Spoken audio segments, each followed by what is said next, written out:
আল্লাহর দিন কায়েমের জন্য নবীকে গুনাহগার সাব্যস্ত করতে হয়। তাহলে দিন কায়েমের আন্দোলন যদি আপনি করেন, নবীকে গুনাহগার বানাতে যাবেন কেন? দরকারটা কি? তাহলে বোঝা গেল দাল মে কুছ কালা হয়। আপনি দিন কায়েমের আন্দোলন করেন, নবীকে গুনাহগার বলেন কেন?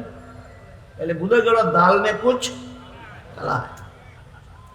আপনি দিন কায়েমের আন্দোলন করবেন, মুহাম্মদুর রাসূলুল্লাহকে দায়িত্ব পালনে ত্রুটি করেছেন বলবেন কেন?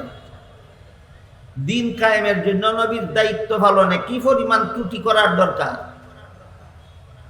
বিষয়টাকে বুঝাতে পারলাম আপনাদেরকে? বুঝে থাকতে বলুন তো, দিন কায়েমের জন্য নবীকে দোষী সাব্যস্ত করা দরকার? দিন পালনের জন্য, দিন কায়েমের জন্য নবীকে গুনাহগার সাব্যস্ত করা দরকার? না শুধু শুধু এগুলি শুধু শুধু নিছক আকীদার ভ্রান্তি, এগুলি দিন কায়েমের কোনো কাজ নয়, বরং এগুলি দিনকে ধ্বংস করার চক্রান্ত।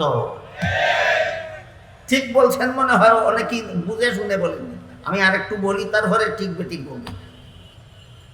নবী যদি দায়িত্ব পালনে ত্রুটি করে থাকেন, তাহলে নবীর কাছ থেকে উম্মতে যা শিখল সেটা পরিপূর্ণতাকে না অপূর্ণতাকে?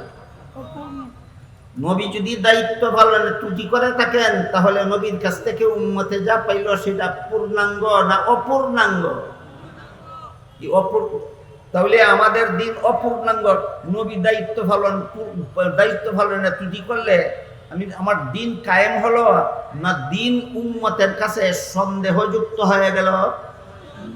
শুধু উম্মতের কাছে নয়, সারা দুনিয়ার মানুষের কাছে এটা একটা প্রমাণ হয়ে গেল যে তোমরাই বলো তোমাদের নবী দায়িত্ব পালনে ত্রুটি করেছেন, কাজেই গ্যারান্টি পাওয়া গেল তোমাদের দিন ত্রুটি পড়ল।